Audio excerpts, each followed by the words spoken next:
Ashinsini, shall we start?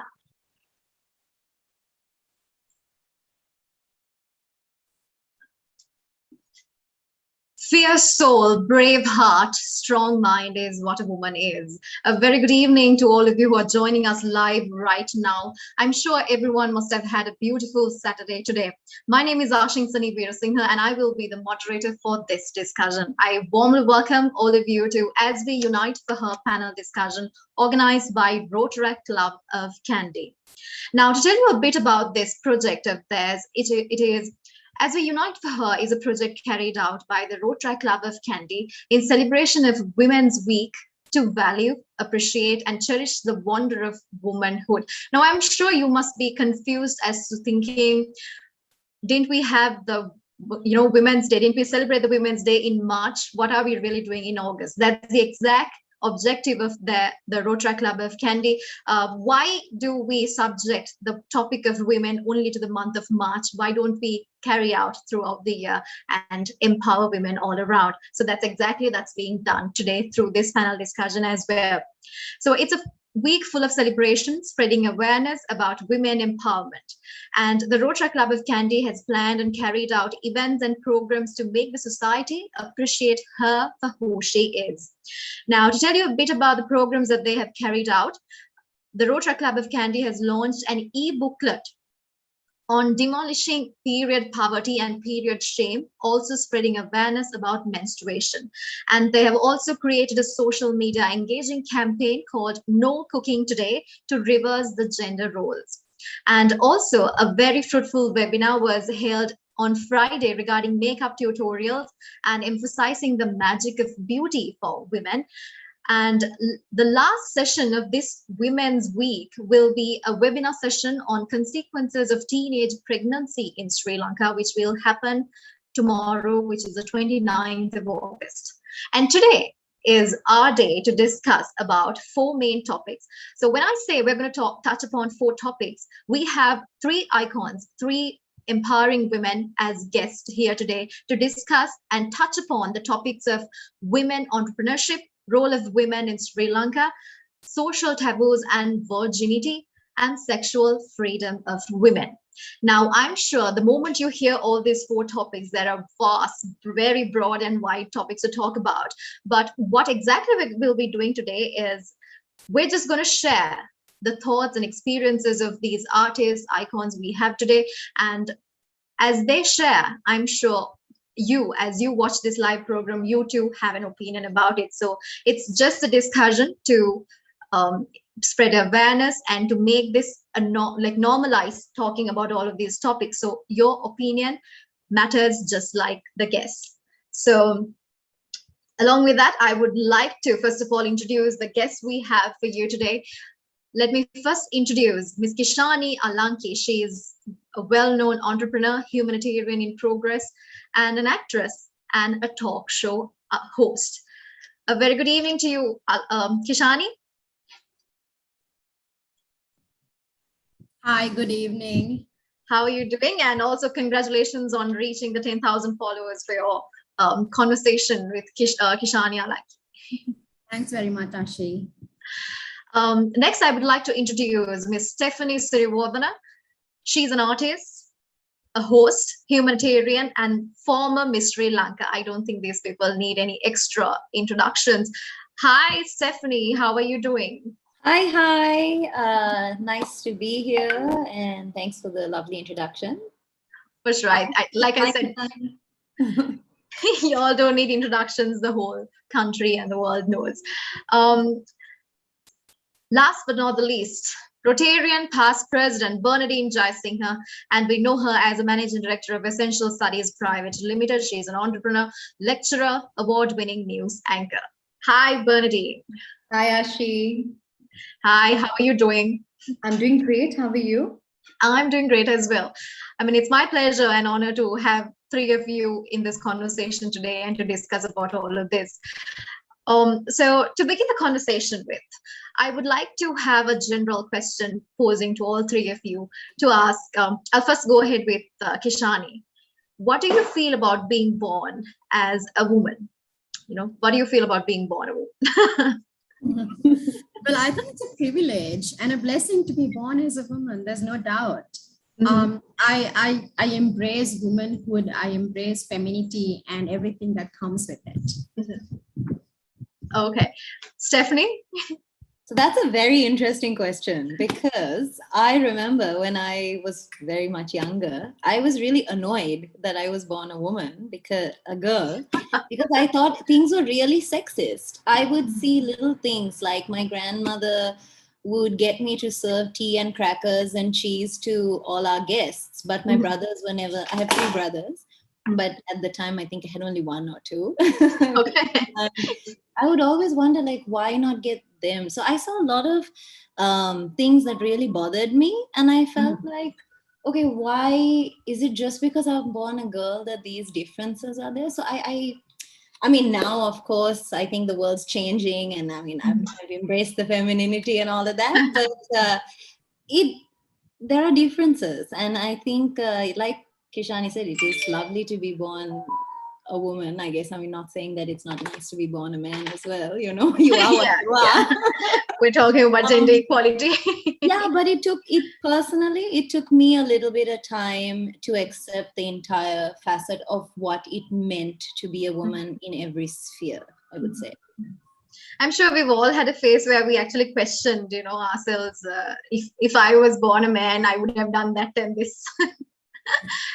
Bernie, what have you got to say about it? What do you feel about being born? Personally, I would say I'm happy and privileged for sure. I'm sure there are pros and cons for sure. Many have their opinions. For me, I would say I'm happy. You're happy. I think that's the end result we all look forward. When talking about gender equality or anything to do with feminism, we look forward to be, what we want is to be happy, to be equally treated as well. Now, I would like to start the conversation with Kishani asking, as a young actress and a talk show host, what is your opinion about emerging YouTubers? And what sort of barriers are out there for women to become YouTubers? Well, honestly, I don't think there are any barriers when it comes to women who want to get on YouTube. I think YouTube is a great platform for young women to actually express themselves in any way they want. There are so many people out there who have so many different talents, and then not everyone can make it to mainstream media. So therefore, I really do feel that YouTube has provided a platform for everyone out there to actually be creative and to experiment with their talents and to work with what they have. So I think it's a great opportunity for a lot of young people. And when they talk about barriers as an emerging YouTuber, do you also see anything as a barrier for women specifically or in general? Well, yes, sometimes I do come across some nasty comments on YouTube. Like I host shows on YouTube, and every time and then I would come across one or two comments which are very nasty, like, you're a woman, why are you doing this? You should just be home. You shouldn't be interviewing a politician. You shouldn't be talking about the economy, or you shouldn't be talking about anything at all. So I do get comments like that. I mean, it can be disheartening at times, but like Stephanie said, the world is changing. I think everyone is getting used to the idea of seeing women on YouTube as well. But yeah, it is, I think it's the mindset. There are some men out there who feel that women shouldn't be on YouTube, not just YouTube, but shouldn't be on TV or shouldn't really be out there on mainstream media. This is just a mindset that we need to deal with and learn how to deal with. Yeah, I think I also would agree on the mindset factor, because there was a phase in our country as well where they kept on saying it's only the pretty ones who can go on TV or, put their face in front of camera. And, they just had a line. But then now I see that the world is changing and it's getting there. I think it's something to do with the mindset and grabbing whatever the opportunity you have and going forward. I would like to come into Bernie to ask the question. Underestimating a woman's capabilities is in our everyday language, where people make statements such as weak as a woman, strong as a man, kind of verbal abusing statements. How do we really change such unnecessary thinking patterns as a youth-led movement? I would say the collective attitude of individual people is the idea of what we see as the overall attitude of the society. Therefore, let me say like this: change needs to start within ourselves. So as women, we need to initiate the change with us. I'm sure all of you will definitely agree with me, because it's up to the individuals to decide what change we want to see in the society. It is not the society or the world that makes the difference. It's the inner thought of a woman or any human which creates the environment for her. So what you internally think at the end of the day reflect from the outside into you. So if you believe in yourself, trust in yourself, work hard, learn, and sharpen your skills, we can be the change we always wanted to see.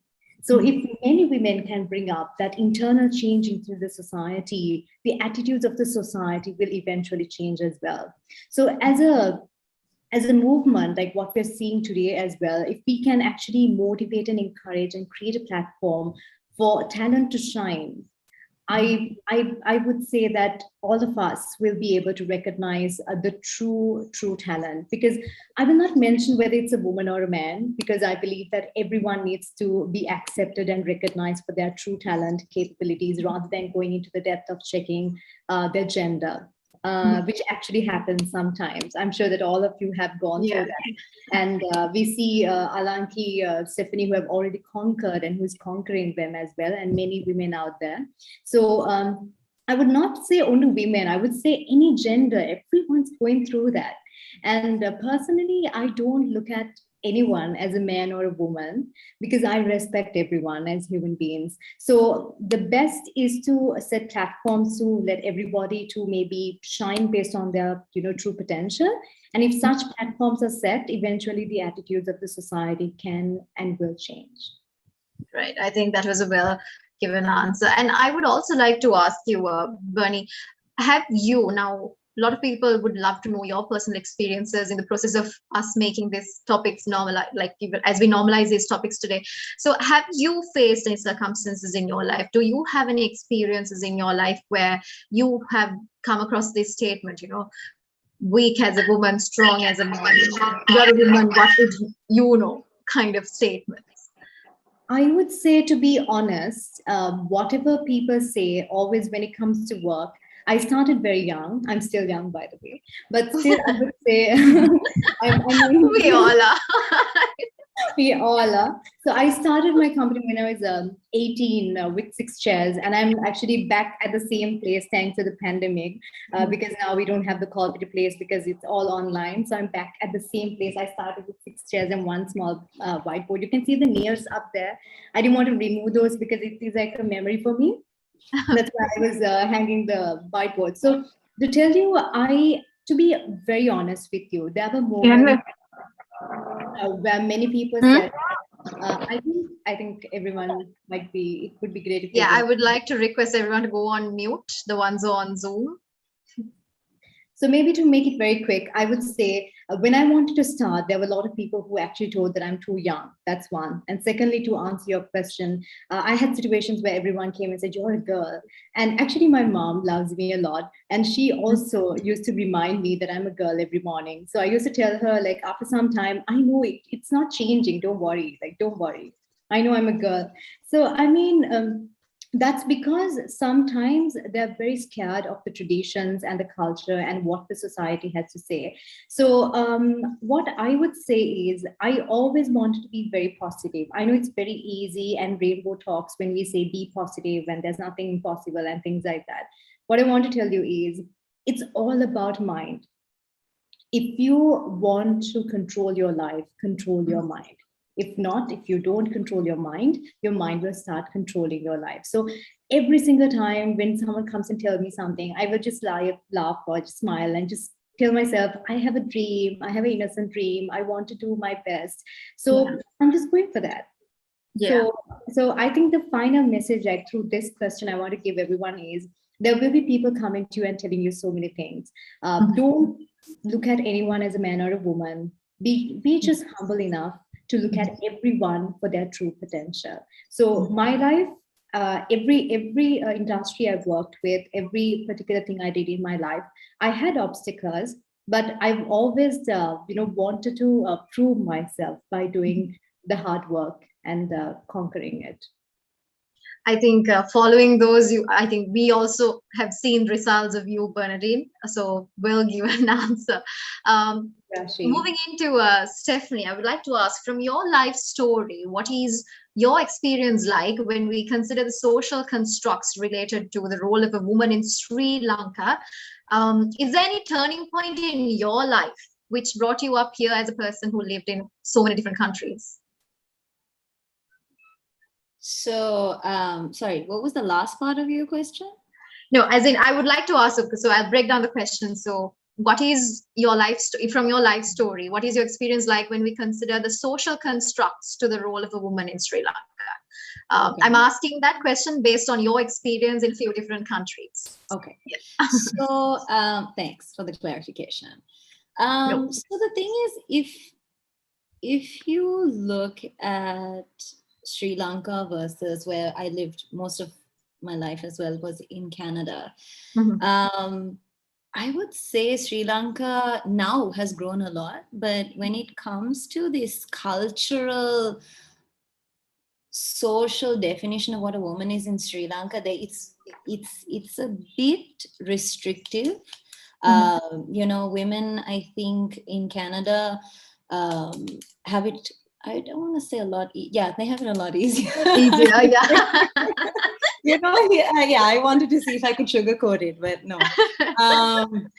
You see, the thing is over there, the inequalities, or rather the expectations are of what it is to be a woman is a lot more broad. The definition is not like, okay, here, if you're a woman, you need to be married, you need to, start a family, and that's your priority. And based on how old you are, everyone in society is going to be like, what, you're not married yet, you don't have a child yet. So I think, and also I'm sure you're getting to that too. The expectation societally for women to be, a little more timid, less friendly, I experienced that when I first came here. And in 2011, so it's been 10 years since I won Miss Sri Lanka. So before that, I was living in Canada. And when I came here, so I was an activist there. And then when I came here, it was really interesting how, just because I was a little more friendly, just because I'm really opinionated and a bit loud and I talk a lot, all these other associations came with it. Oh, if she's so friendly, she must be a, cheap, fast one, especially because she's in a pageant, she's a pageant girl. And I think you have, depending on what industry you are, it's so much easier for people or to run to a judgment in Sri Lanka, which is unfortunate, you see. But the thing is, over the years, what's really refreshing to see is that more men are standing up for women, more women, like Kishani, like Bernadine, that we are having so many amazing, female role models who, who are breaking all these cultural stigmas. And I think that's just amazing, because I saw it, 10 years ago, I was suffocating, especially coming from a culture where it was like how Bernadine says, whether you had a penis or a vagina, it didn't matter, to put it crudely.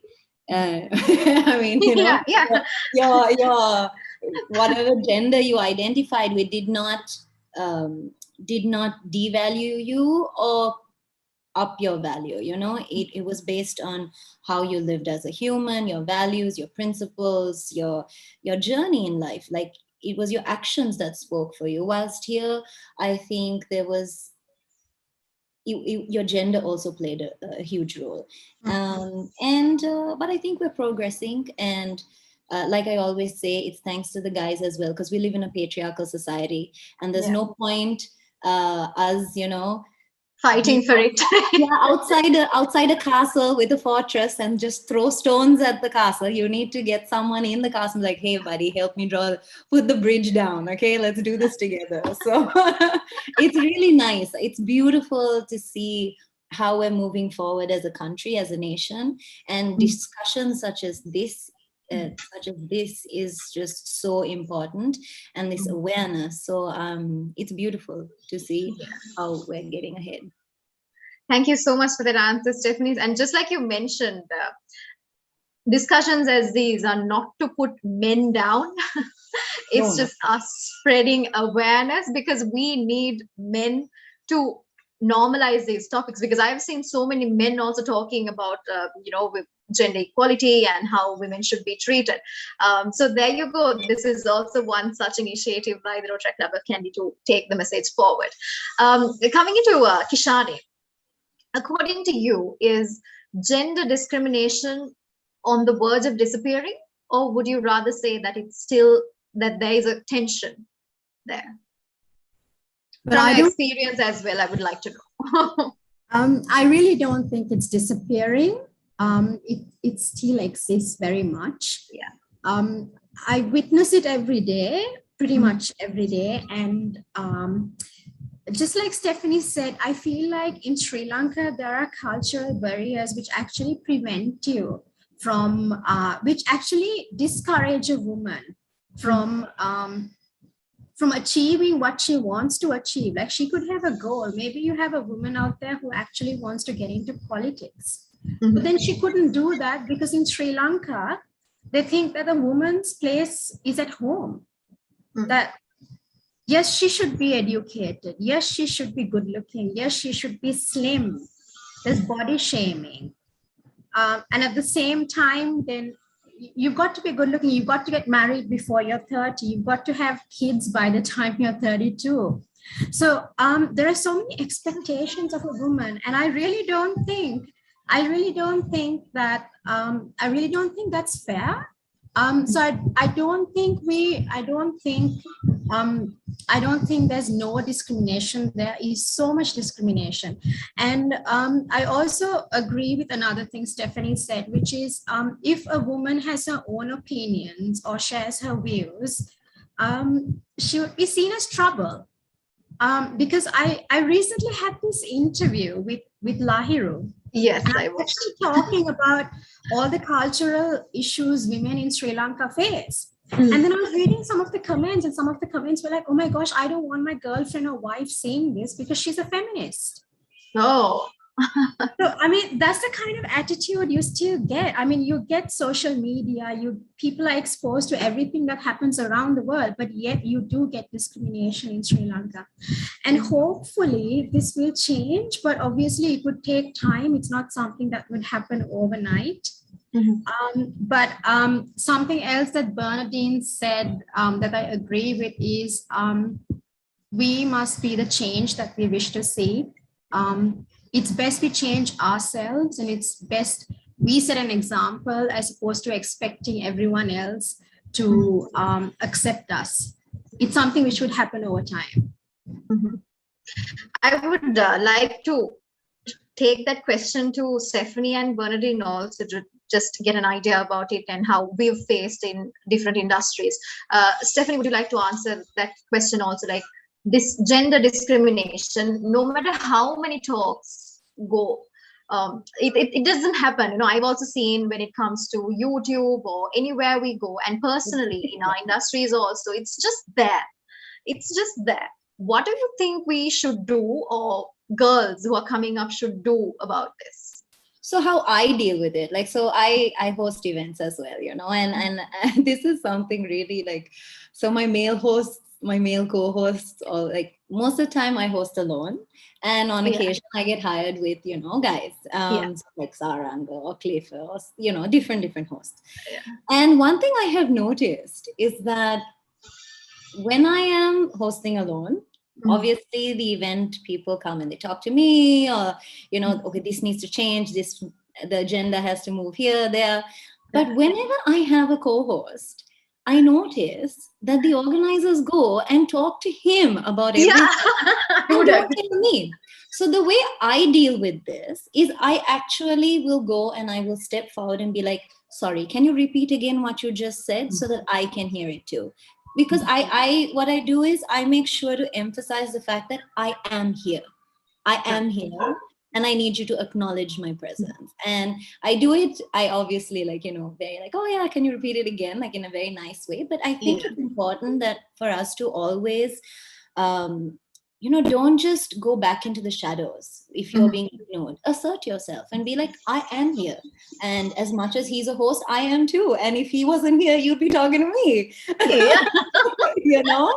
And sometimes, you know, with even people I'm close to, I'm like, yo, why do you do this? And they're like, no, but maybe sometimes it's because they're intimidated by you. Or, so I would just say assert yourself, you know, and your work speaks for yourself. Take pride in that. And one thing as a human, which I have realized, and I think many women, I mean, and men too, in Sri Lanka, we are taught the opposite of asserting yourself. We want to all fit in and kind of go under the radar. Or at least that's how I feel that a lot of people think they should be. And one thing that I struggled with was acknowledging my value, my strengths, and being like, listen, I know this is what I do and I'm good at it, and asserting myself based on that. Because here you have a very, how do I say it? What's the word I'm looking for? People think you're boasting or you're going out of place, or, you know, bossy. Bossy, or she doesn't know her place, or why does she think she can say, you know, so it's important for you to assess yourself, you know, whether you're male or female, assess, and you being proud of and acknowledging that you are good at things does not make you an egotistical, boastful, narcissistic human. That is a very unhealthy extreme. You need to have a middle ground. Be like, yeah, this is me. As much as I'm good at this, I'm not good at that. Just have your eyes open. And once you know that, you will have the confidence to assert yourself in places that you know you should be, especially if that's what you're supposed to be doing. So I think that helps. I mean, and that's how I deal with it. But yeah, it's definitely around. And I think little by little, it is changing. And it's up to all of us individuals to step up for it. And it's also, I have to say, many times my co-host, like sometimes, you know, I've even known Saranga, like he'll just be like, hey, Steph, why don't you come over? And be like, can you repeat again? So it's really important that it's a dual effort, male, female, you know, we need a lot of male feminists. We do need. And we have so many already, which is so beautiful. So I think because of this discrimination factor, no matter what we say, we're trying to carry this message and spread awareness to all parts of the country, you know, to step up. Just because you feel there's discrimination or the girls won't have a place.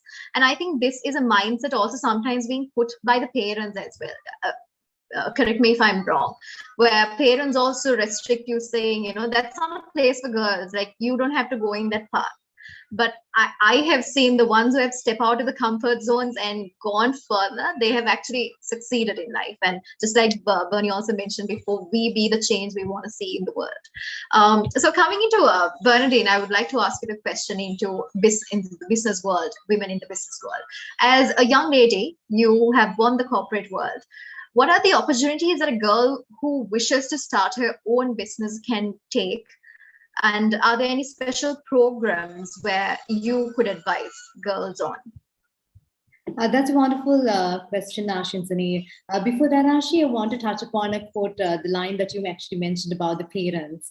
Especially in a country like Sri Lanka and Asia, we have that. And personally, I have faced that, as I mentioned before. I have that a lot. If you know me, that you know my mom all the time. Like, she comes with me all the time. So one thing that I want to tell you is that I mean, sometimes because the parents love, like maybe because they love us a lot, they're very, caring, and they're sometimes overprotective, and they're quite scared about the society of what they see on television. But what I want you to understand, if you're going through something like that, that doesn't mean that you have to sit back and say, all right, maybe I have problems, maybe let me sit down and just wait because no one believes you. What you really need to do is you have to prove yourself and make them understand that if you're doing the right thing, and if you have a dream and a goal, and if you want to succeed, that you can do it. It's not going to be easy. You will fall, you will fail, you will make mistakes, you will be disheartened, and there will be moments that you have to cry. But I'm not asking you not to cry. You can surely cry, but then you can wipe your own tears, get up, and just walk, start running. So then eventually, even the parents will understand. And that's my story. So with time, even my mother, she understood, and she understood how passionate I was. And later on, she's also very supportive. So what you need to understand is, because a lot of people is pushing you down or saying certain things, you don't have to put yourself down. A quick thing I want to tell you because of that quote, Ashi. Yeah, sure. Everything, every amazing thing Alanki and Stephanie was covering as well. What actually came to my mind, right, listening to everyone, was that, just I want you to picture like a football tournament, right? So it's going on. So there will be people in the background, in the audience, cheering the player. So he's going to get the goal, and there will be a set of people who will be cheering, saying, you can do it, you will do it, and all sorts of things. And another set of people might be there blaming, laughing, and, like hooing or like trying to put you down and laughing at you. But if the player is going to, take all the good things to the head, or maybe if the player is going to be demotivated with what the audience is always saying, the player is going to miss the goal. So you really need to have that focus. You really need to have that trust and belief about yourself. It's okay to learn from your audience. You have a coach, you have your players, you can do your research, and you can get yourselves motivated and go for your goal. That's what I believe. As long as you don't hurt anyone, as long as you're doing something ethical, as long as you have integrity and a simple dream, I think just you have to go for the dream and your goal. So that's right. Thank you so much for that, Bernie.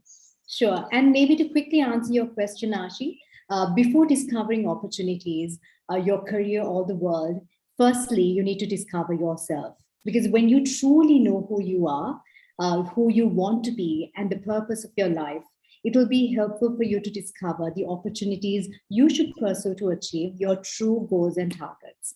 And when you have a clear goal and a clear path, then you properly know what to prioritize and focus.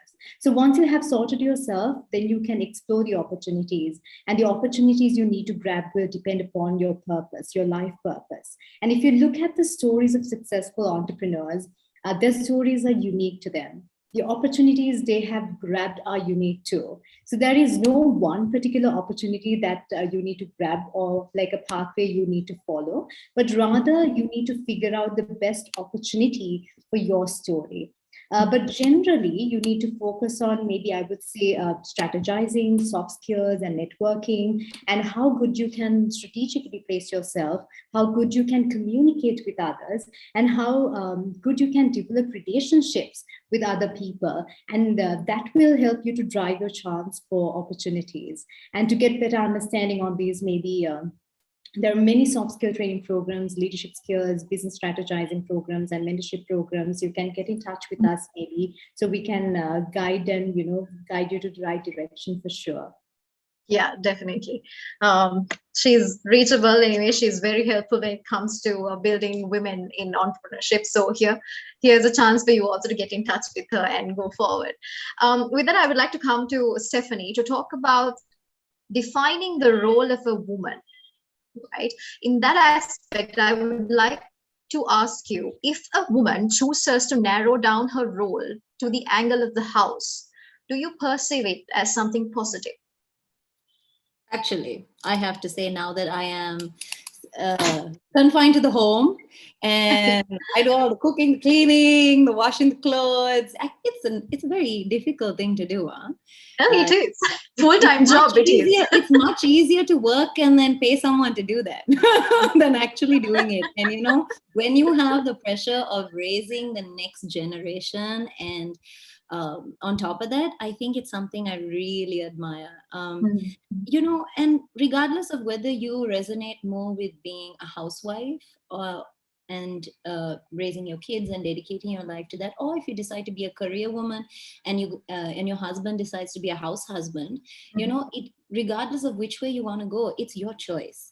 And that's what's so beautiful. You have the ability. I mean, and now in Sri Lanka, I have a few friends who are more house husbands.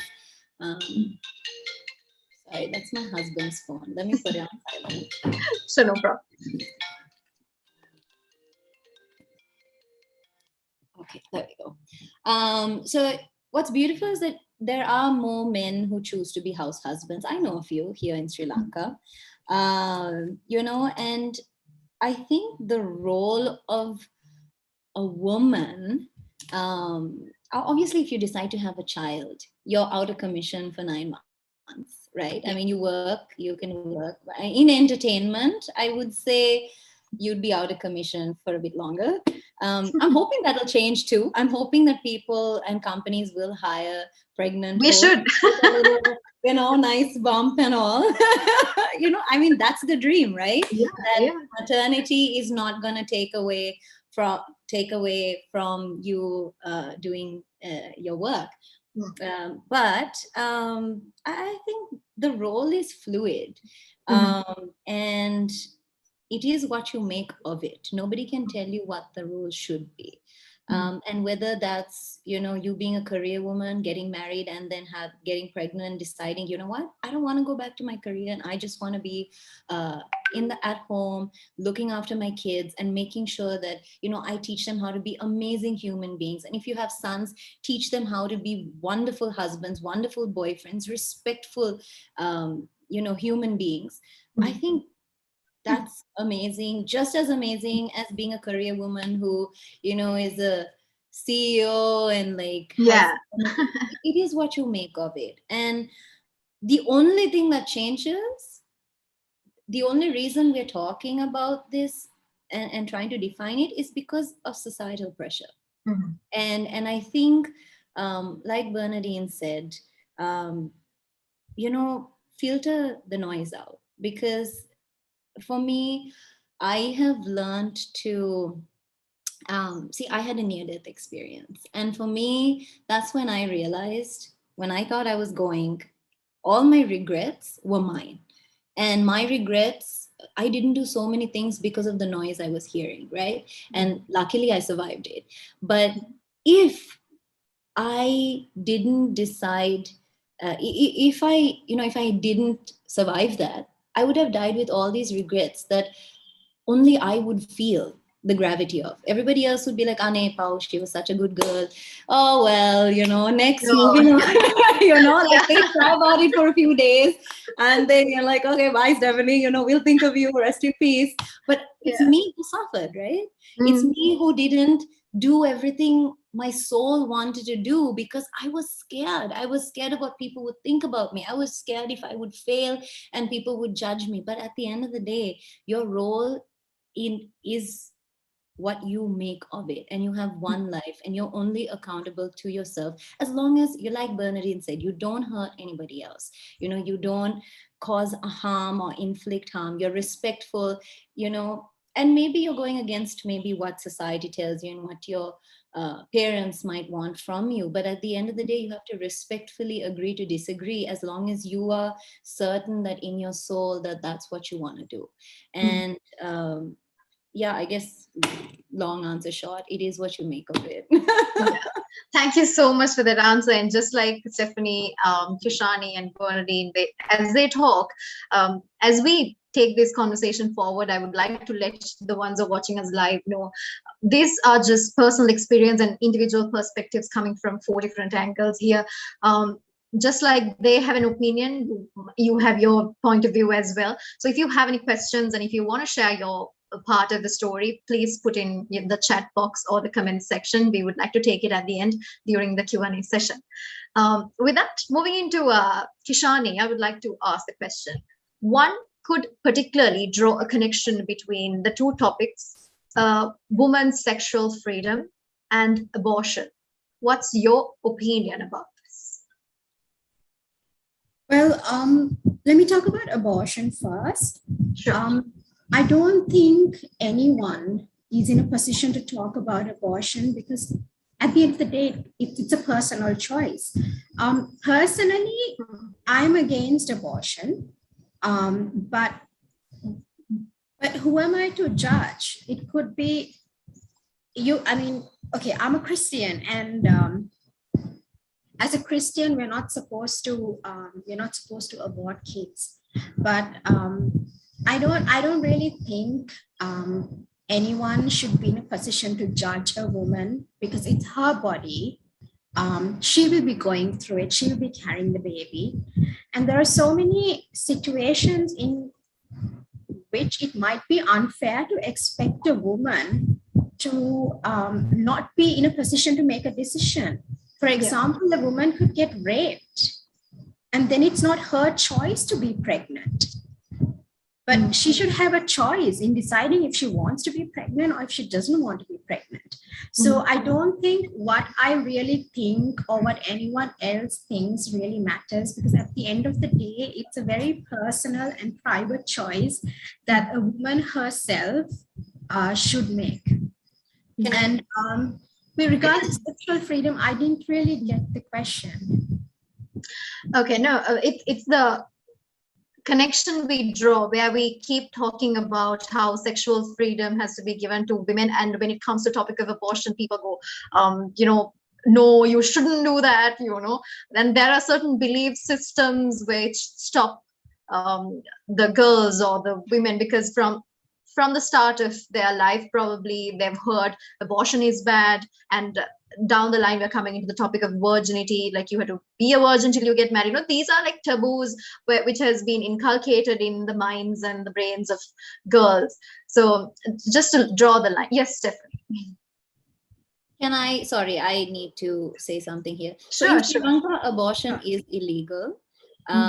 So it is illegal in Sri Lanka. However, like Kishani said, I work with different organizations that work with sexually abused young girls.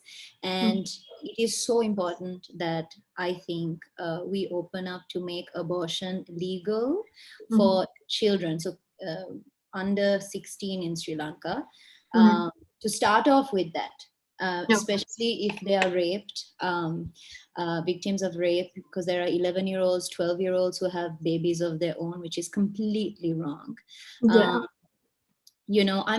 I'm a Christian too, and for in Christianity, abortion is killing a life, killing a soul. It's wrong. But there are, I personally think, contexts in where it is, or sometimes as a woman, it is your body, so it is your choice. It is your choice, because you are bringing, obviously with your partner, if you're in a romantic relationship and you have that's a different thing. But in terms of, I'm hoping that Sri Lanka, that our policy does include and make abortion legal in cases of rape, at least. Ideally, it should be your choice. Nobody should be forced to do something they're not ready to do. So I just wanted to. Yeah, I think that was very value-adding where you bring in the factor of law and the government factor, because as much as we say things, I think in the country also there are things that are still, being a developing country, then there are things that are still developing. So we need to get into the point. But and it's happening illegally for and it's very dangerous. It's really dangerous, because you hear of, you go to these back end little shady places to get your abortion done. I mean, if you're just with your, teenage pregnancies or whatnot, if it is legalized and legal, at least you can get proper care. That's right. I think that's so important. I think along with such regulations. Sorry, Something else yes. I'd like to add to what Stephanie said is it's dangerous. That's one issue. And in situations, it doesn't have to be a situation of rape. For example, it could be an underage girl who simply lacks education, who does not Exactly. have sex education, and who really doesn't know what would, who doesn't know the consequences of engaging in sexual activity. So I really do think it's a choice that should lie with the girl or woman involved. And something really disturbing, like I have a lot of friends who are lawyers, and some of them were sharing these stories with me of how, of incest. Where family members would, like, for example, there are so many cases in Sri Lanka where the father would rape the daughter, or Yeah. the daughter would, you know what incest is, right? So, Yeah. and then it might not even be healthy to have a baby in the first place. Mhm. So I think when you talk about the law needs to carefully look into each case, because it's subjective. And it's not something objective. So I don't think our views really matter, because at the end of the day, it comes down to what that woman who's carrying the baby feels about it, and whether she wants to have the baby, whether she can carry the responsibility of having a baby and bringing up a baby for life, because it's not a small responsibility after all. Yeah, that's what I also wanted to make a statement before. But yeah, the same thing I want to make. Whereas while these rules and regulations or things on the side of abortion happen, like why does it happen? How does it happen? Everybody has to find the root cause, and I think it's the lack of sex education. At some point, we have to take it to all parts of the country. So coming to Bernadine again. And let's talk about the business world with you, since you are the woman in business and like encouraging all women into a business and entrepreneurship.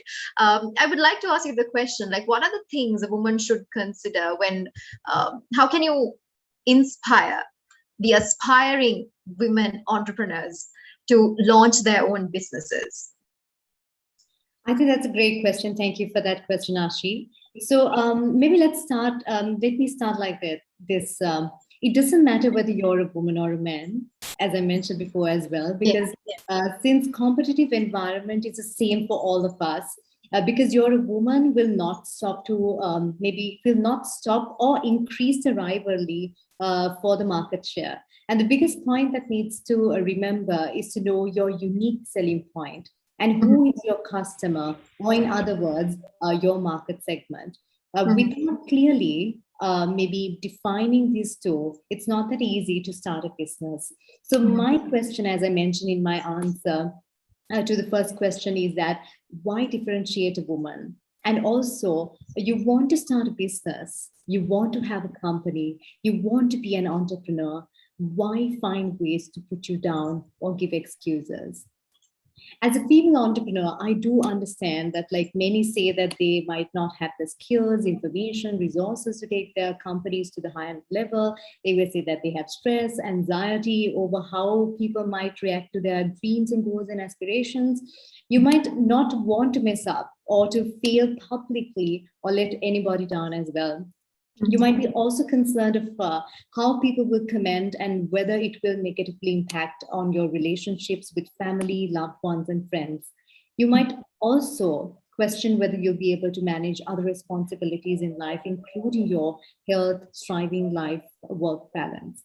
So I think I'm sure that all of you can come up with so many excuses and come up with so many complaints and things to stress about, like no blueprint to push through the business, and societal barriers to female entrepreneurship might be few excuses. So what I want to tell you is, so maybe I want to ask you, don't these problems come on a man's way or in a human's way when they try to start a business? Because life is not easy. All of us have our own journey filled with criticism, challenges, and tough times. And I do understand sometimes it's not easy. It all depends, because from person to person, everyone has their own story. So why waste time to think of those? It's easy for me to say, but it's extremely hard for you when it comes to actually practically doing. So as I mentioned before, it's okay to cry, it's okay to fail, it's okay to make mistakes, it's okay to take a break. But what's important is that don't repeat the same mistake and never quit. And always think what are the things you should focus on and build up and conquer dreams. So maybe I'll give you a few maybe points that you can actually use this in your life to maybe build a business or whatever you do in life to become successful. So be positive in life, not corona. uh, because I keep saying be positive, and these days I think Ashi knows that I was not well. So I keep saying be positive, and my mother keeps saying, "Don't say that, don't say that." She gets extremely mad with me these days when I say stay positive or be positive. So I would say stay positive, maybe, and treat every challenge, obstacle like a research project, and sleep on every emotional decision. Don't just dive into it. Just sleep on every emotional decision. And most importantly, I would love to say, don't compare your journey to another person's journey. This is your story, your life. So be the author of your life and inspire. Alanki has her own story. Stephanie has her own story. Ashi has her own story. All of you have your own story. There are more than 7 billion stories in the world. And in Sri Lanka, we have around 21 million stories. And out of that, your story is one. My story is one. So Yeah. don't compare. I think the first thing that we women have to do is we have to stop comparing ourselves, throw away the word jealousy, be happy for others, support others, encourage others. I think that will help you to be stress free. And that will help you to be focused and find your own story. And a quick one, I'm sorry if I'm taking everyone's time. I'm just going to give No, you. no, that doesn't matter. I think I'm quite used to lecturing. That's why I'm going on with all the points. So let me tell you maybe a quick one. You can do a SWOT analysis for yourself, because when you know your strengths, weaknesses, and areas to improve, it will help you to develop. So accept mistakes, be humble to learn and grow. So when you know your strengths, see how you can invest on your strengths and develop yourself. And especially I want to mention this, don't let your past or loss aversion hold you back. So, don't let that be equal to your future. And do a good market analysis, have a good vision, and go ahead. And most importantly, be your own motivator, cheerleader, and have a good mentor. And continuous learning and growth is also very important. Thank you so much, Bernadine. And those are business advice coming from the well-known businesswoman and the entrepreneur. Now, I would like to come into the latter part of the conversation where would like to open up the conversation about taboos, about virginity, taboos on virginity, where people say, now I would like to get the opinions of Alanki and Stephanie both, and Bernadine, if you also can put it, where girls have been told in Sri Lanka, this is where the taboo comes, where parents, it starts from parents. I won't say no, because I think all of us, I have faced it, where you are told you're not supposed to lose your virginity until you get married, right? So these are taboos that you come across. And is a woman's purity only determined by her virginity? And if so, what about men? Does virginity really matter? So it's an open discussion. So I would like to start with Stephanie. What are your thoughts about this? Well, you see, we live, like I said, in a patriarchal society, and women, when it comes to the, how do I say this, dating world and whatnot, there's always this hunter and prey kind of dynamic that goes on, which is why I think also culturally, even in Christianity, it says both partners should be, both male and female should be virgins until they get married. So you have it in your religious context. So based on how it is, I would say if that's your religious belief, then yeah, of course, that's your right. But your purity is definitely not defined by whether your hymen is broken or not, or whether you've slept with someone else or not, if you're a man. So I think that's just societal or cultural beliefs.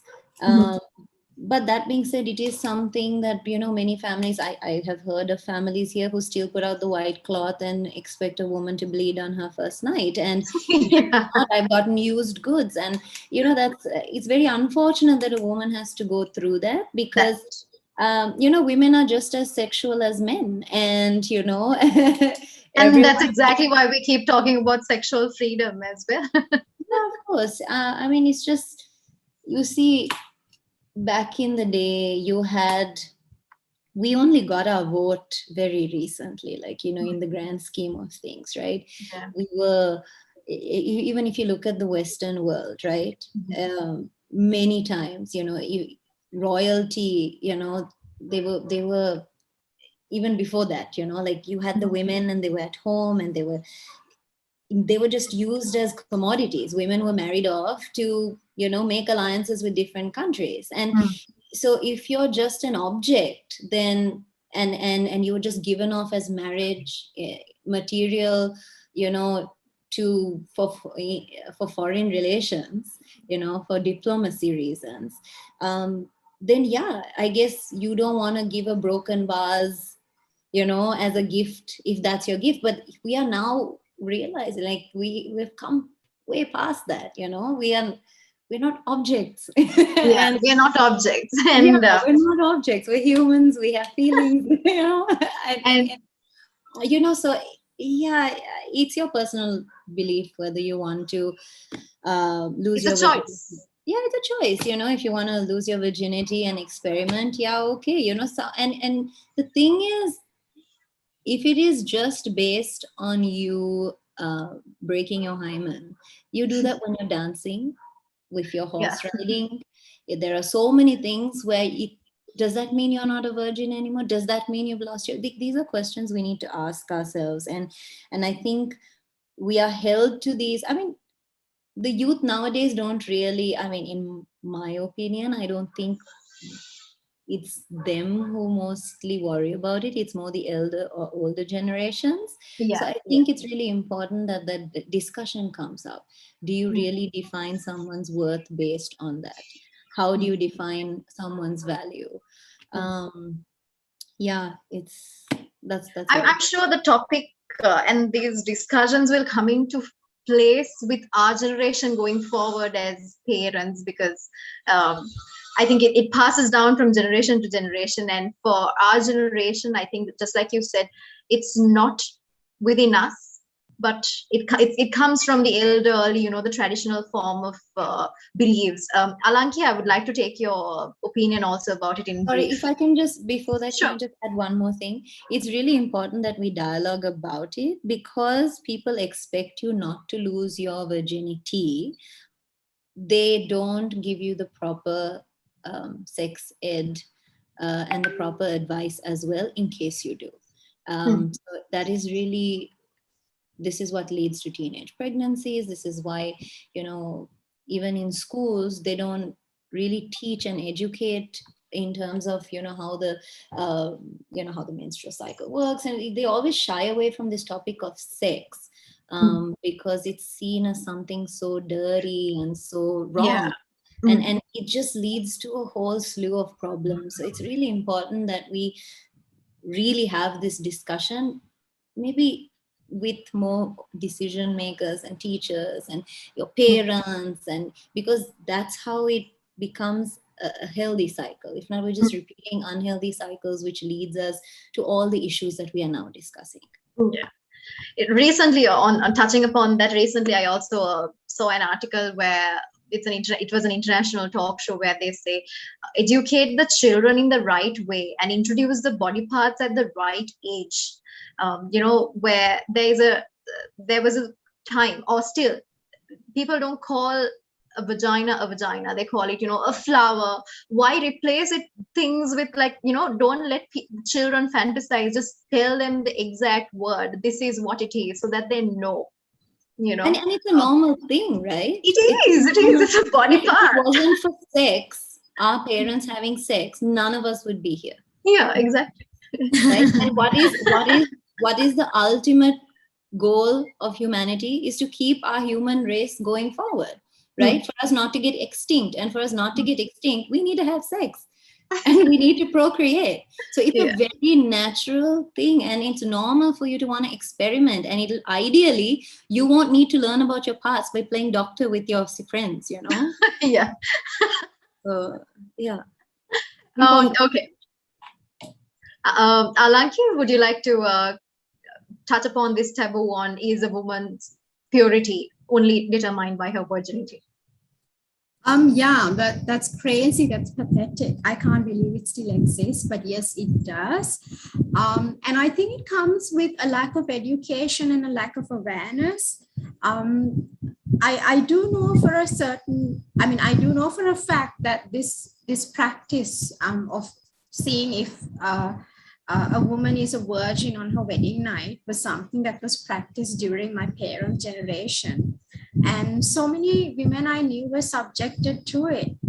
I know things are different now, but it still exists, and it's crazy because I don't think you could ever judge a woman by her virginity. I think how you really judge a woman is by who she is as a person. Exactly. You know, that's what matters at the end of the day, because okay, your virginity is just going to last for, okay, fine, it'll just last until your wedding night. And then you live with the person. You don't live with, okay, she was not a virgin, so, I can't live with her for the rest of my life. That's crazy. So these archaic attitudes really need to change. And I really don't think you can judge a woman by whether she's a virgin or not. That's just absurd. All right. But, so yes, hopefully this would change. I think we need to change it going forward.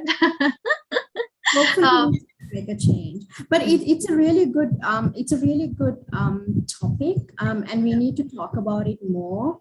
And like Stephanie said, it's really important that we have good sex education, not just in the school, but I think as parents, you have a certain responsibility to educate your children as well. Definitely. Because I remember, like, when I was young, I didn't know a thing about sex. And it was actually my mom who actually was like, you know what, you can't just walk around in the neighborhood because it's not safe. And I used to wonder, why can't I walk around? I see little boys walking around. And then she was like, no, but you can get raped. And I didn't know what that was. And it was my mom who actually educated me first. But had she not done that, maybe I wouldn't have been safe. That's true. So it's really important that your parents bring up the topic with you as well. I think right now, since they're already in that elderly form, I think it's us children or the ones who are, we have to create that topic and discussion and start upon with parents, because I've also had that conversation. I openly talk with my mother, and when I go and tell my friends, I had this conversation with my mother, they go like, how did you even have that conversation with your mom? Like, let's normalize, because there are things our parents also don't know. We have to let them know these things happen. So here we go. With that, I'm coming into the last question for Bernadine, and then we will take upon the Q&A questions soon. Bernadine, how different is the impact of an empowered woman to a Sri Lankan society? If you look at most of the Asia Pacific countries like Singapore, Thailand, you will find women who contribute heavily for the business or the economy. That's a result of the empowered women, because women by nature has the ability to multitask. Do you agree with me? Definitely. So we can do many activities parallelly. I don't know what the others will say. You can actually share your opinions as well. That's what happens inside a business as well. There are multiple things which happen simultaneously, and however Sri Lanka yet to reach there. You can see now little by little Sri Lankan women are also taking many roles in the corporate world and many other industries as well, which is fantastic and fabulous. But we need to empower Sri Lankan women more and more to contribute towards the progress of the economy and the society as well. Because if more women are empowered as Sri Lankans, we can overcome many challenges in our society and economy. The women empowerment will not only benefit those who get empowered, but as a result, the whole society will be benefited. So let's be an empowered woman, and let's empower many women to empower many more women as well. Because I believe it's not only us, it's not only myself. Because if we develop ourselves, whether you're a woman or a man, our whole company, the home starts developing. And when the whole company and the industry starts developing, the whole nation starts developing. And when the nation starts developing, the whole world starts developing. So if we are to live in a developed world, if we are to live in an empowered world, what we really need to do is we need to change ourselves, we need to work on ourselves, and we need to develop ourselves. We need to be educated, we need to create awareness, and have to actually conquer our dreams. So when we empower others, they will empower many, and the chain will continue. Thank you so much, Bernadine, for that answer as well. Very inspiring. I would now open up the forum for questions, and I would request the speakers to answer in brief as time we have a constraint. So I would like to take the first question that we have actually got. We have someone asking, I would love to become an actress, and is there any specific path? I would like to direct that to Kishani. Well, I don't know what to say. Well, if you like to be an actress, or if you like to be whatever it is that you want to be, it is important that you actually follow your passion, you follow your heart. Because at the end of the day, you'll be stuck doing what you're doing for a very, very long time. And it's very important that we love what we're doing so that we'll be happy. But yes, take whatever opportunity that comes your way. Try, I mean, it's not that tough nowadays with social media. I mean, social media, there's Instagram, there's Facebook. It's always very, it's much easier than before to actually expose yourself. But if you really want to be an actress, please do it. I mean, do not really listen to what people say, because I've been one myself, and I certainly know that at the end of the day, it comes down to who you are as a person.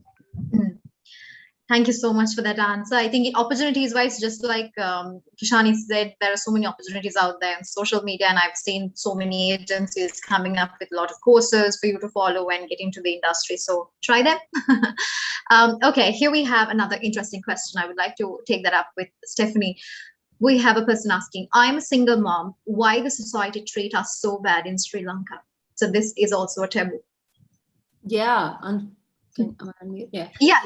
Unfortunately, yes, single moms or women filing for divorce, all of that goes under the taboo judged box, which is really unfortunate. First of all, you know, being a single mom, it takes so much strength. So that's something I really admire. That's amazing. And I think society needs to, especially the Sri Lankan culture, we need to be a little more open-minded. I think everybody wants to, don't take this the wrong way, but everyone wants to pretend to be this idealistic, perfect, you know, what is this? Osari wearing, innocent, sweet, white outfit. You know, we are not that. We are, you know, there has to be, you cannot judge unless you walked in someone else's shoes. And there are reasons when you're in, you know, when your husband is maybe not present, or, you know, maybe you're in a case where there's domestic violence, or, you know, there are so many reasons as to why a woman would file for divorce. Or there are many reasons why you would end up maybe being impregnated and deciding, you know what, I'm going to raise this child on my own. You know, and that is all your decision, and society needs to live and let live. And that's what I really love in the Western world. You know, there's no judgment. I mean, there's no real judgment per se. It's just, it's your story, and you live your story, and you make your choices to the best of your ability. And things are already tough for all of us. Why are we going around judging other people instead of lifting each other up and realizing, yeah, you know what, this is amazing. Like I see a lot of people, and I want to I don't know, I hope it's okay for me to use this example. I see a lot of people sometimes, what's her name?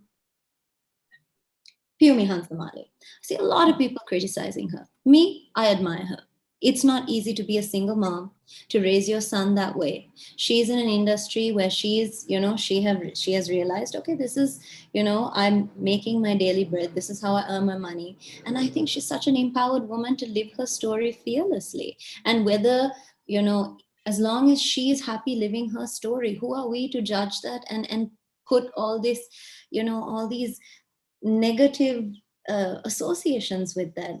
That live and let live is really important.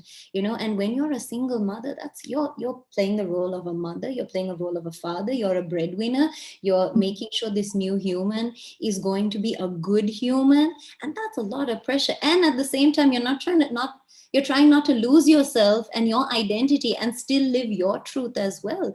And that's a lot to do. And I think we need, as a society, we need to admire that. And I think the government should also help policy wise to make sure that, there is more support for situations like that. And one of the things also that I, even when people are divorced here, or they decide to, after being abused, I have spoken to a few women who have been like, I tried to get a divorce from my husband, and apparently you need to prove that you were beaten up. And then I was like, okay. She's like, I'm stuck in this marriage and I'm trying to get out. And I'm like, okay. And she said, but I went to the doctor, and the doctor said these bruises are not big enough for me to qualify to get out of this divorce. I mean, maybe now the legal system has changed because this was a few years back, but it's really unfortunate that we have these expectations put on women mainly, and that keeps us in unhealthy places mentally. Mental health is so important. There's emotional abuse, and yes, if you are in a relationship that is mentally abused, there's someone who's mentally abusing you, it is your right to say, I am out of here and I am protecting myself. So we need to normalize these things. We need to normalize that, because it's so important for us to move forward that way, because you're keeping people in a very toxic, stressed out state, and that's not how you're going to get the best out of a human being. If anything, you'll have higher suicide rates, you'll have higher depression rates, it is really unhealthy on every level. And I think it's so important that we realize that only God can judge, and in whatever religion it is, live and let live. So I know it's not a solution. It's just a message, and I hope that these conversations continue happening, and eventually policymakers and aunties, those gossipy aunties and uncles will also understand and listen to forums like this and realize, yes, it's not just a conversation to have over tea and be like, do you know what happened here? And then put all this pressure on people who are just trying to do the best they can, because that's what we're all doing, right? So Thank you so much, Stephanie. Thank you for that answer. Just like we were talking throughout this conversation, there will be noise. It's about you ignoring the noise and taking forward, just like Bernadine and all these people were talking. And we have a question, so I will take that upon with Bernadine. How can we balance career, family, and passions as a woman? I think that's a brilliant question. I think that question comes up all the time. What about wherever we go? And I mean, and I can't say we're all perfect as well. And let me just maybe give a quick thought. Actually, we cannot judge anyone's life, actually, especially without seeing someone's story, 360 view. How can we comment? How can we judge? Especially we see a lot of, I'll dive into that question after just commenting on this, because we see a lot of people commenting on so many photographs, so many stories on social media. Sometimes certain particular comments about what people have made. But have we really watched the whole video? Have we really got to know what exactly happened? Did we really see the 360 view? So I believe that while Alanki, Stephanie, Ashi, and everyone was sharing their comments beautifully, and also I see a lot of questions coming in as well. Reading through those, what I understand is that our words have the power to discourage someone. demotivate someone, and even to lead them to commit suicide. Similarly, our words, our facial expressions, our tonality, and our actions have the power to encourage someone, to empower someone, to support someone, and motivate someone. And I believe that we live only for a few years, right? And I mean, we have one life and we are born for a reason. Why do we make it a point to put someone down? Because we all want to be successful and happy, don't we? I, of course, want to be happy and successful. But the bitter truth is that we can't be happy and successful every day.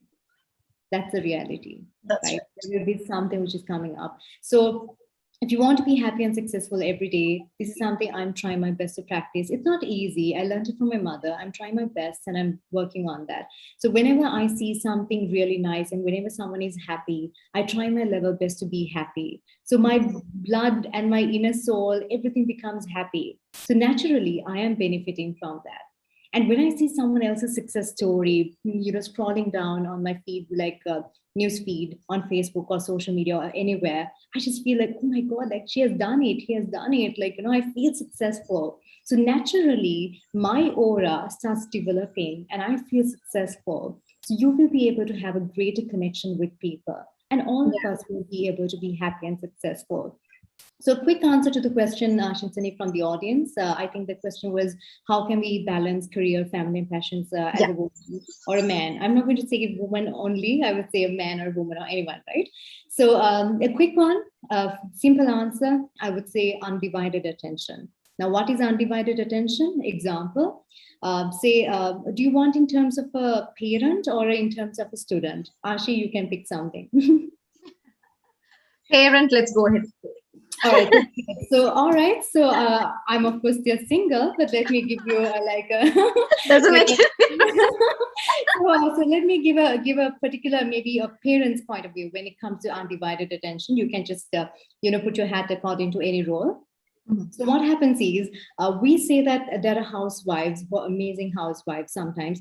They say that they give 100% attention and they give their best to their child.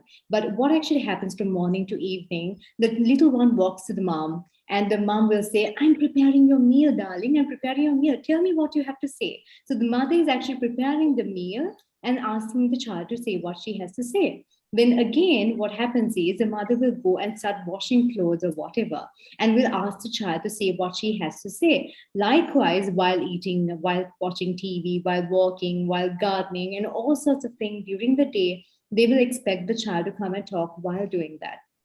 So what I want you to understand is that in life, if you have to balance anything, you have to give undivided attention. Whether you're a working mom or whether you're a housewife or whatever, when you talk to someone, you need to give undivided attention and quality time.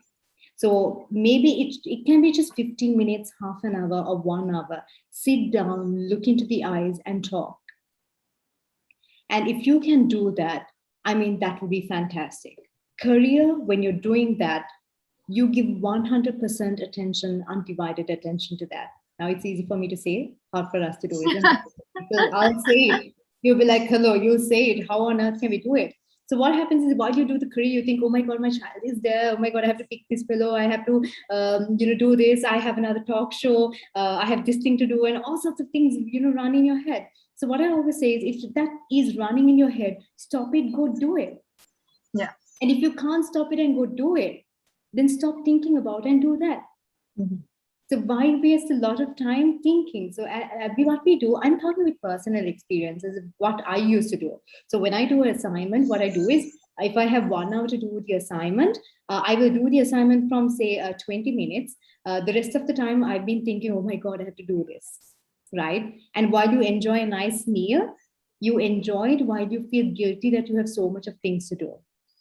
Right now, even though we are physically present here, so many of you might be thinking, oh my God, I have some presentations to make. And, one person might be thinking, oh my God, I have to make my curries or maybe the meal, what I'm going to eat tonight. So we are physically present here, but where is your soul? So simply what I want to tell you is, If you're doing something, if you're doing your assignment, give 100% attention to that. If not, walk off and do the rest. If you're with your family, when your family, whether it's 15 minutes or half an hour, 1 hour, give undivided quality attention to them. And when you have a passion, give your 100% to that. So always make sure that you have a clear focus, prioritize, know what's important and what's urgent, and then balance it and give your best. Thank you so much, Bernadine, for that answer. And I just scanned through all the questions that we have received, so many questions, but what I realized is whatever we've been speaking throughout this conversation, I'm sure you have already gotten your answer. And if we take everything would have been a repetition, and due to time constraints, I'm unable to take all the questions. I have a very special request to ask a question in this Zoom platform. Can the participant unmute yourself and ask a question? And I would request the panelists to answer briefly due to time constraints. Can we have the participant asking the question?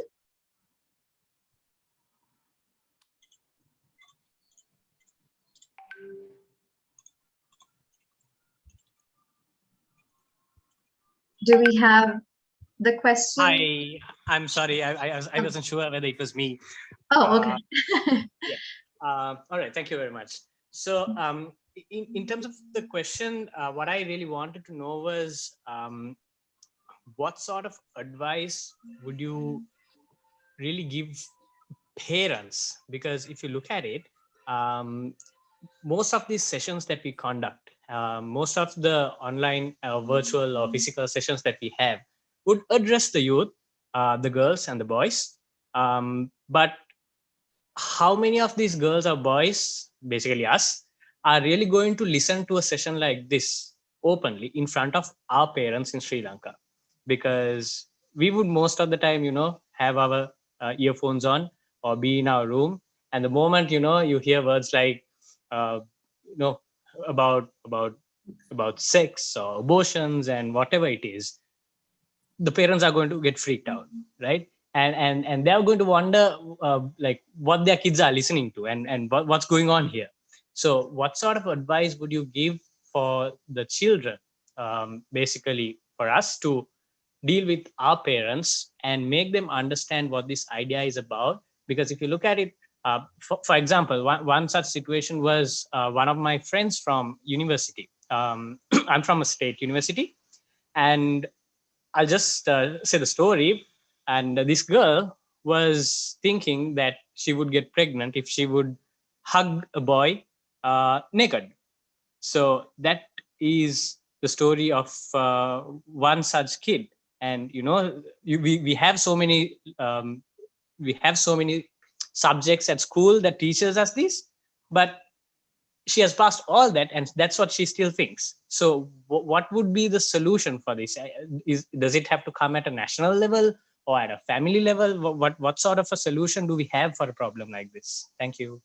Thank you, Akila, for that question. I think that's a very important question to ask.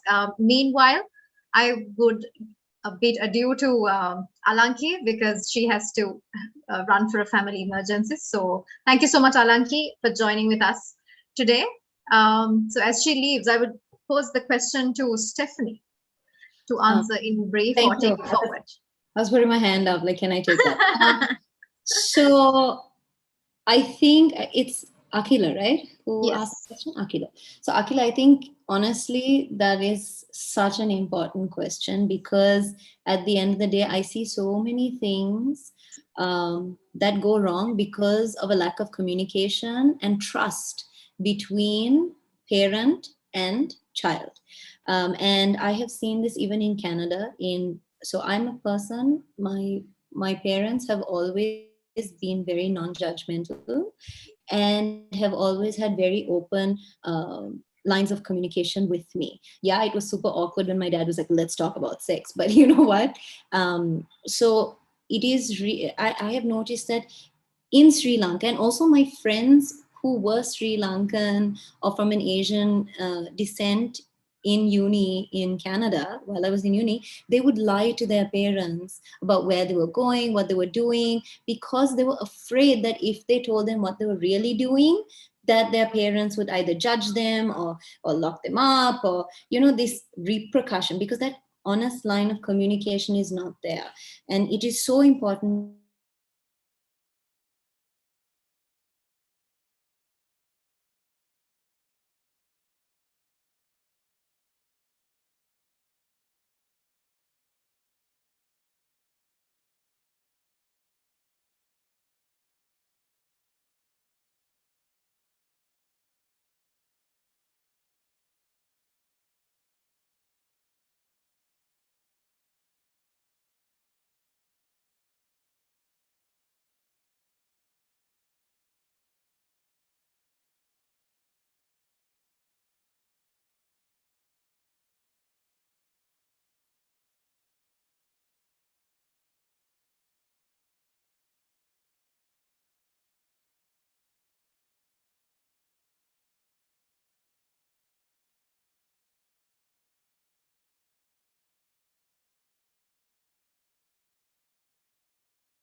Hi guys, Hi. I think Stephanie is having a Hello. power cut. Where shall we proceed with the session? Yes. Hi, so sorry. I think there was a connection lag Yes. from everyone's side. Can we have the speakers on spotlight? Hi. So sorry about that. I think because of the storm, all the power. I think you're going to see Dushyant now. You can say hi. Hi, what are you ladies talking about? It's not lady. Hi, Dushyant. My panel discussion. She's Bye chasing. bye. What I was saying is I had an experience where I had really liked this guy in uni, and so he would smoke weed at the time, and over there, yes, it was illegal, but you know, it was a recreational drug that a lot of people did. And so I was really curious about it, and I thought, okay, I knew, see, my parents always said, listen, the way they raised us was, we've done our lives, you know, it's time for you to take your life in your hand, and you have your right to do your decisions, but be a good human and communicate with us. So I remember thinking, okay, now I never wanted to do drugs, but if I smoke this weed, I'll get to spend more time with this guy, and I can communicate and bond with him a bit more. So I remember this was running through my head, and I wasn't sure. I was very conflicted. Now, this is where parenting comes in. If I didn't have a good line of communication with my parents, I would have asked my friends. And they would have been like, yeah, come on, everybody does it here. Like, what's the point? Just go smoke some weed. That's fine. Right? But instead, I went to my mom and I was like, listen, Mom, I'm very conflicted. I really like this guy and he smokes a lot of weed. Should I, you know, join him and maybe try it with him? And, you know, what do you think? She didn't go, oh my God, it's illegal. What are you thinking? No, she didn't say that. She's like, okay, darling, I understand what you're saying. Now, don't you think, now when you care about someone and you love that person, it's not based on what they do, or it's about the person they are, right? And I was like, yes. So I was like, so don't you think that he should like you back in spite of whether you smoke weed or not? He should like you the way you are, right? You shouldn't have to change, especially something if you feel conflicted about it. You might, you know, obviously it's not something you're comfortable with. Why should you do something uncomfortable to get the attention of someone else? If he likes you, he should like you the way you are. And I was like, oh my God, that's such a good point. Thank you. And so because of that, I never tried it, because of a good conversation with my parents. So what I'm saying is, it's really important for parents to stop being judgmental, or even if they freak out, to freak out in their heads and not freak out towards the child, because that's when you alienate them. And when you alienate them is when, they think, okay, what happens when you had sex with your boyfriend or girlfriend? Okay, now you have your first yeast infection and your first urinary tract infection, right? Because the first time you have sex, girls tend to have a yeast infection or a urine infection. What are you going to do? Who do you talk to? How do you know whether it's normal, whether it's not normal? Who's going to guide you? It has to be your parents first off. They have. So I think, like you said, Akhila, maybe it's important to have more parent forums, or ideally where teachers have yearly sessions, or the schools facilitate something where all the parents can come together and realize what are the main problems that their kids face, and then see how they can also take responsibility to address them, rather than palming off all these difficult discussions to the teachers. And sometimes teachers are not able to have those discussions too, and that's where you see that a lot happening during the sex ed classes. So, and it has to be a dual effort. So that's a very good question. I think parents really need to have some sort of forum. And what you should also maybe try from your end is go sit down with your parents. Like when I was a dancer, and my dad he told me, listen, you can't go and dance one-on-one with the boy, because it was salsa, right? And salsa dancing is very intimate. Some people describe it as sex on the dance floor. But I remember when my parents came for my first show, which I had worked on for months, the first thing they said was, when you did your lift, we saw your underwear, and why are you dancing with different guys, like all the time? And I was like, no, that's how it is. And then they said, you need to stop dancing. It is really embarrassing. We can't even tell your family back in Sri Lanka that you do this. We're so ashamed because it's so wrong. Only like prostitutes and easy people would dance like this. And that's where I had to make a choice. I sat my parents down and I said, listen, I know I am not doing anything wrong, and you need to trust me. You need to realize that I am doing this because of my passion, and I am expressing my soul, and it is helping me in terms of my confidence and in so many different ways. And I need you to support me in this. And it was very hard for them, because my dad and mom, even though my mom's not Sri Lankan, I would say she's way more Sri Lankan than most of these aunties. She's very, very conservative. She grew up in a convent. So it's important to sit them down and say, these are the facts, and I would love to have your support. And if you know in your heart you're doing something right, and they say no, sometimes you have to go against them. Like I remember my parents were like, no, you can't. And then I said, I know I'm doing something right. So I hope we can agree at some point. And with time they did. So it's very difficult to have that discussion, because sometimes, the Sri Lankan context does not make it easy, but I think it's important to try. Then at least you know, and they know that you have tried as well. And they should ideally be your best friends.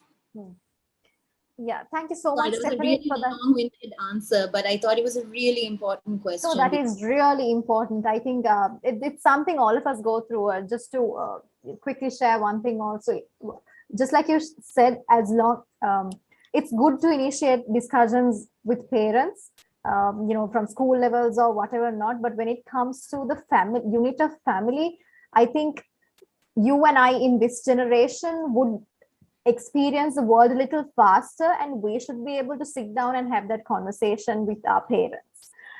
Because just to share a small experience, I have been brought up in a military background family. So being raised as a daughter in a military family wasn't easy at all. I wasn't allowed to wear shorts. If I wore shorts, I was considered, my father used to say, that's girls don't wear shorts. But now I wear shorts just in front of him. So with time, it's a matter of having the conversation and making them understand, just because I wear a short and go to the supermarket, I'm not a prostitute.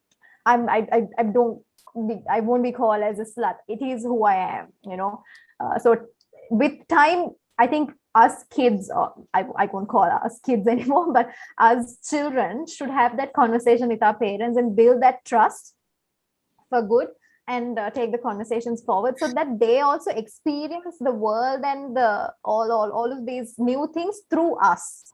because And- they see and the may- world in a different angle through us. And also maybe next time you sit on a panel, like, or you listen in on a panel like this, maybe a few days before, just be like, hey, mom, dad, however you call them, I am going to be listening on a discussion about, sex and abortion and all, and I'd love for you to maybe join me, and then we can have a discussion about it. Just try and invite them slowly, and see how they react. Maybe at first they'll be like, oh my god, what, why are you even sitting on a, like, listening to a panel like this? And then that in itself will open a dialogue. So Yeah. try a few days in advance, obviously, Yeah. not on the day of, hey, by the way, join me. But yeah. And that's exactly what I have done. Right now, my mom is actually watching this in the other room, because few days prior, in front of my father also, I said, there's this session I'll be moderating on, taboos on virginity, sex education. And my mother, I didn't even ask her, and she was really interested. Now she's actually watching it in the other room. So these are ways that you can actually open up a family conversation so that they understand you better also, and you don't have to hide anything.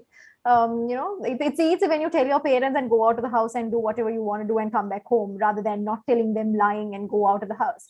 So yeah, let's start initiating such conversations. I think we've had a very fruitful conversation today. I would like to close the session with this question and this answer. I think that was a great benchmark to talk and finish the talk. So thank you so much, Stephanie. And first of all, I would like to thank all the guest speakers who joined us today. Kishani Alanki, she left a little early because she had a family emergency. And Stephanie Sirivardhana, thank you, Stephanie, for being with us and sharing all your experience and insight about everything. And Bernadine Joyce Singer, thank you, Bernie, for joining with us today and sharing your expertise in the areas and the experience as well. It was indeed my pleasure and honor to have three of you on board and have this discussion. I truly enjoyed, because this is something we have to get comfortable talking, and we have to take it forward. I'm sure the ones who are watching us live also gained something. We had 100 plus audience on Zoom and more on Facebook and YouTube. I think this is good.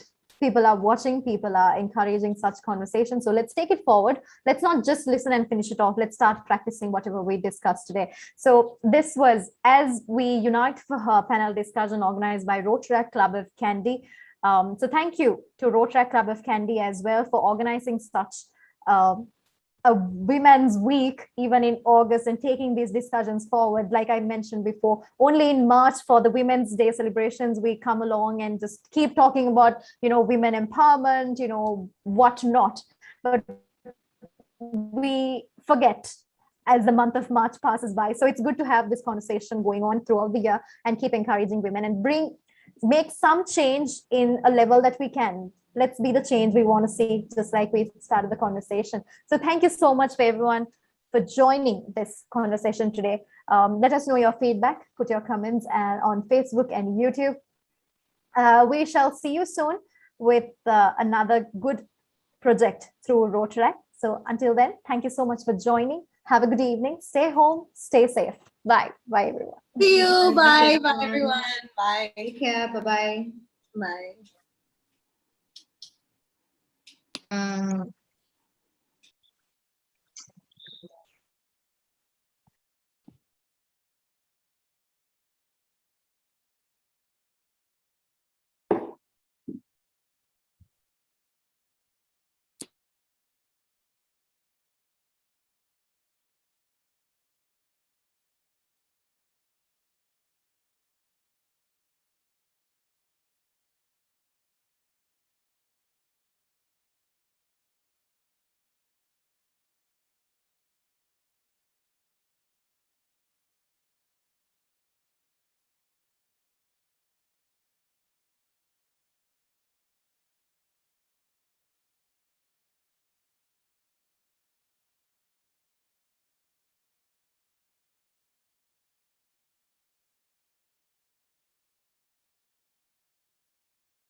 As we unite for her.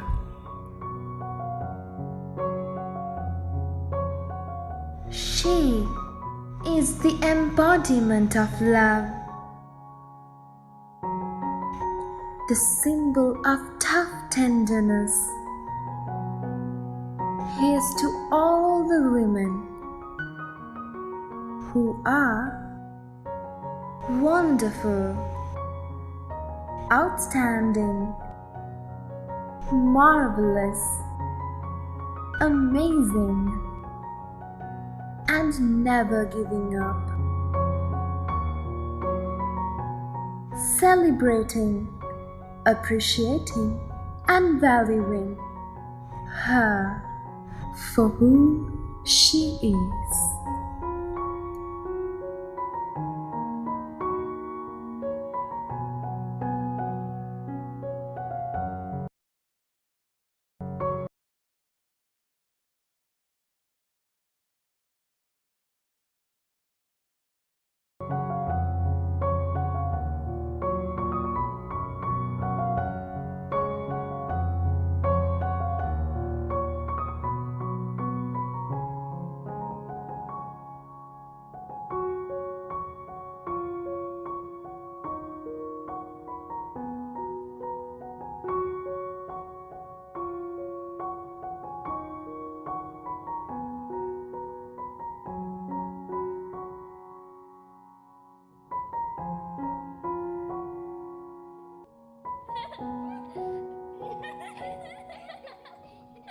Ha ha ha!